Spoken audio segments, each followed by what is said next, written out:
어머니가 숨을 거두신 날 장례식장 빈소 앞에서 아내는 서류 봉투 하나를 남편 앞에 내던졌습니다.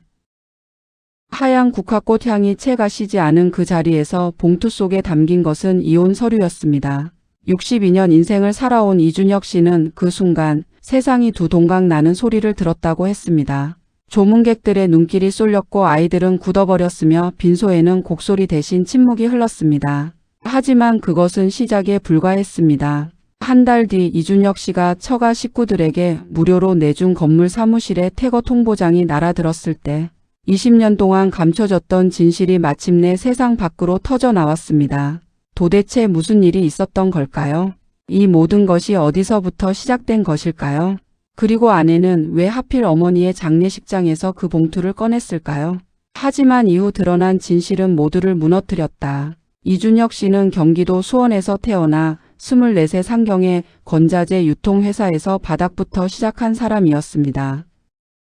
작은 체구의 말수가 적었지만 부지런함 하나로 35년을 버텨 마침내 작은 건물 하나를 마련했습니다.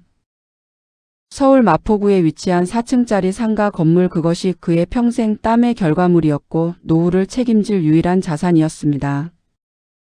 아내 박정숙 씨와는 28배 결혼했습니다. 중매로 만났고 처음부터 화려한 사랑은 아니었습니다.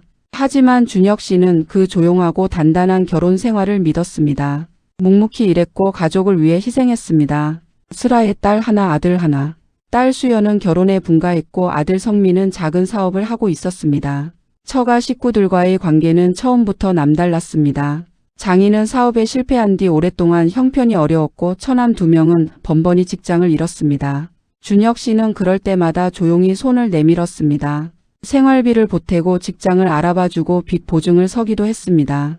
그리고 10년 전 결정적인 일이 있었습니다. 마포 건물을 막 취득했을 무렵 처남 형제가 함께 찾아왔습니다. 형님, 우리 작은 사무실 하나만 쓸 수 있을까요? 임대료는 사업 자리 잡히면 꼭 드릴게요. 준혁 씨는 잠시 고민하다가 고개를 끄덕였습니다. 그래, 2층 쓰게. 자리 잡히면 그때 가서 얘기하자. 그것이 시작이었습니다. 사업은 좀처럼 자리를 잡지 못했고 임대료 얘기는 해가 지나도 나오지 않았습니다. 준혁 씨는 재촉하지 않았습니다. 가족인데 어쩌겠나 하는 마음이었습니다. 아내 정숙 씨도 처음엔 미안해했지만 시간이 지나면서 그 미안함도 점차 옅어지는 것 같았습니다. 어머니 김순례 여사는 그런 아들을 늘 안타까워하셨습니다. 준혁아, 세상에 공짜가 어딨냐. 네가 좋은 사람인 건 알겠는데 나중에 후회하지 말거라. 준혁 씨는 어머니의 말에 웃음으로 답했습니다. 어머니 걱정 마세요. 다 잘 될 거예요. 하지만 어머니는 오래 걱정하셨습니다. 그리고 어머니가 쓰러지신 건 그로부터 6개월 뒤였습니다. 뇌졸 중이었습니다. 갑작스럽고 잔인한 발병이었습니다. 준혁 씨는 모든 것을 접고 어머니 곁을 지켰습니다. 병원비는 고스란히 그의 몫이었습니다. 아내 정숙 씨는 간간히 병원을 찾았지만 뭔가 어색한 기색이 역력했습니다. 병원비가 너무 많이 들어요. 우리 애들 대학도 있는데. 준혁 씨는 그 말을 흘려들었습니다. 어머니를 모셔야 한다는 마음뿐이었습니다. 그리고 그 아슬아슬한 균형이 깨지기 시작한 것은 어머니가 쓰러지신 지 꼭 1년이 된 어느 날부터였습니다. 아내의 눈빛이 달라졌습니다. 말이 줄었고 집에 들어오면 자기 방으로 직행했습니다. 처가 식구들과 통화하는 시간은 부쩍 늘었고 그 통화는 꼭 준혁 씨가 없는 시간에 이루어졌습니다. 무언가가 변하고 있었습니다. 그러나 준혁 씨는 그게 무엇인지 알지 못했습니다. 아니, 어쩌면 알고 싶지 않았을지도 모릅니다. 어머니는 여전히 병상에 누워 계셨고 그는 그저 버텨야 했으니까요. 어머니의 병세는 완만하게 나빠졌습니다. 좋아지는 듯 하다가도 다시 한 발짝씩 내려앉는 시기였습니다. 준혁 씨는 매일 아침 병원으로 출근하다시피 했습니다. 어머니가 눈을 뜨면 손을 잡아드리고 미움을 드리고 물리치료를 도왔습니다. 그 시간 동안 아내 정숙 씨는 단 한 번도 함께 병원에 가지 않았습니다. 처음엔 핑계가 다양했습니다. 오늘 친구 약속이 있어서요. 몸이 좀 안 좋아서요. 어머니가 저 보면 오히려 불편해 하시잖아요.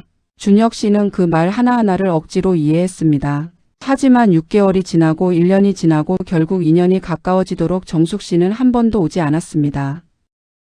병원 복도에서 마주치는 다른 보호자들은 가끔 물었습니다. 어머님이요? 혼자 오세요? 사모님은요? 준혁 씨는 매번 같은 대답을 했습니다. 애들 챙기느라 바빠서요. 집에서 다른 걸 도와주고 있어요.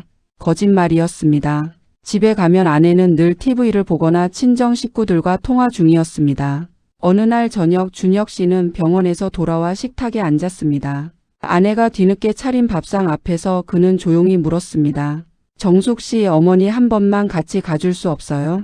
어머니가 보고 싶어 하시는 것 같아서. 정숙 씨는 젓가락을 내려놓으며 말했습니다. 저도 나름 힘들어요. 어머님 간병은 당신이 하고 싶어서 하는 거잖아요. 준혁 씨는 할 말을 잃었습니다.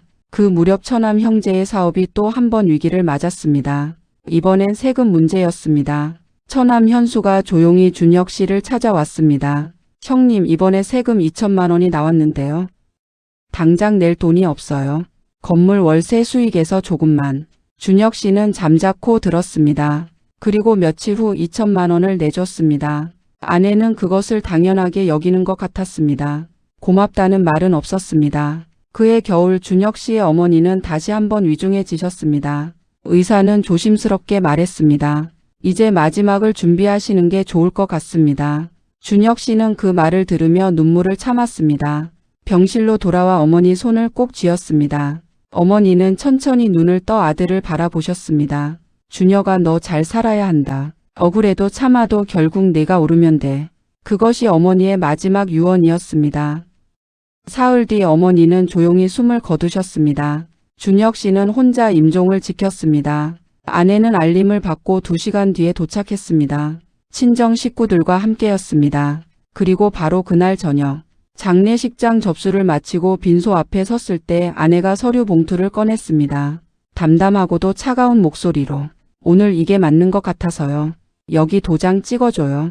준혁 씨는 아무 말도 하지 못했습니다. 어머니의 영정 사진이 그를 바라보고 있었습니다.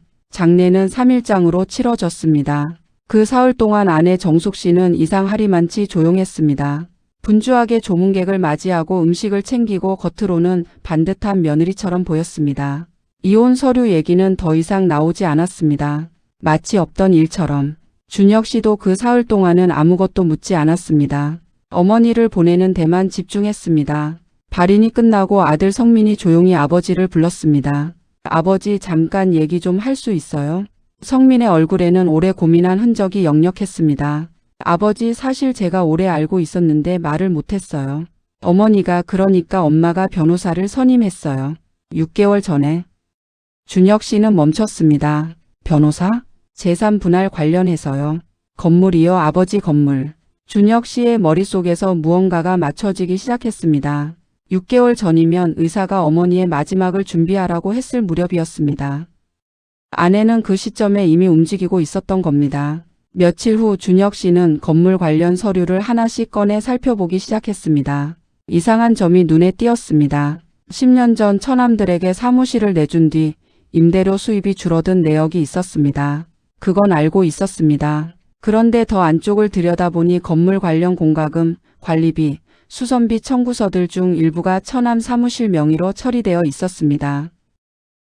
준혁 씨 이름으로 되어 있어야 할 것들이 처남 회사 사업자 번호로 처리된 것들이 있었습니다. 그가 세무사를 불러 검토를 요청한 결과는 충격적이었습니다. 이준혁 씨, 처남 분들이 사무실을 쓰면서 건물 유지비 일부를 사업 비용으로 처리한 게 여러 건 있어요. 비용 절감 차원에서 자연스럽게 넘어간 것들인데 엄밀히 보면 명백한 횡령 소지가 있습니다. 준혁 씨는 한참 말이 없었습니다. 처남들이 그런 짓을 할 수 있다는 게 믿기지 않았습니다. 아니, 그보다도 아내가 그걸 알고 있었을 가능성이 높다는 사실이 더 고통스러웠습니다. 그는 조심스럽게 아내에게 물었습니다. 정숙 씨, 처남들이 건물 비용 처리 잘못한 것 알고 있었어요? 아내는 잠시 굳었다가 이내 목소리를 높였습니다. 그게 무슨 소리예요? 내 동생들이 그런 짓을 왜 해요? 당신이 지금 내 가족을 의심하는 거예요? 준혁 씨는 더 이상 묻지 않았습니다. 하지만 그날 밤 성민이 아버지에게 조용히 카카오톡 하나를 보냈습니다. 오래된 문자 캡처 사진이었습니다. 처남 현수와 어머니 아내 정숙 씨가 나눈 메시지였습니다. 날짜는 8개월 전이었습니다. 어머니가 위중해지시기 한참 전이었습니다. 누나, 형님이 재산 정리 전에 엄마 이름으로 뭔가 해두려는 것 같아. 정숙 알아? 그 전에 우리가 먼저 움직여야 해. 준혁 씨는 그 문자를 3번, 4번 다시 읽었습니다. 손이 떨렸습니다. 그리고 그제야 모든 것이 연결되기 시작했습니다. 준혁 씨는 잠을 잘 수가 없었습니다. 밤마다 메시지 내용이 눈앞에 아른거렸고 낮에는 건물 서류를 펼쳐놓고 하나씩 되짚었습니다. 그리고 진실이 하나씩 모습을 드러냈습니다. 처남 형제가 10년 동안 무료로 사용한 2층 사무실의 시세 차익은 단순 계산만 해도 2억 원이 넘었습니다. 거기에 건물 관리비 일부를 처남 회사 경비로 처리한 금액은 세무사 계산 결과 약 8천만 원에 달했습니다. 그리고 준혁 씨가 처가 식구들에게 직접 준 돈, 장인 병원비, 처남 세금 대납, 생활비 지원 이것들을 더하면 3억 원을 훌쩍 넘었습니다. 총 5억 원이 넘는 돈이 조용히 서서히 20년에 걸쳐 흘러나간 것이었습니다. 그것도 모두 준혁 씨 혼자 감당한 돈이었습니다. 더 충격적인 사실이 뒤를 이었습니다. 아들 성민이 어렵게 입을 열었습니다. 아버지, 사실 엄마가 오래전부터 건물 담보 대출 얘기를 삼촌들이랑 했어요. 제가 우연히 들었는데 처음엔 그냥 얘기 수준인 줄 알았어요. 근데 지난달에 삼촌이 실제로 은행에 갔다는 얘기를 들었어요. 준혁 씨는 바로 은행을 찾아갔습니다. 담당자는 난감한 표정으로 말했습니다. 이준혁 씨, 저희로서도 말씀드리기 어려운 사항이지만 배우자분이 건물 공동 소유 지분 관련해서 서류를 문의하셨던 건 사실입니다. 공동 소유 지분. 준혁 씨는 그 단어를 들으며 식은땀이 흘렀습니다.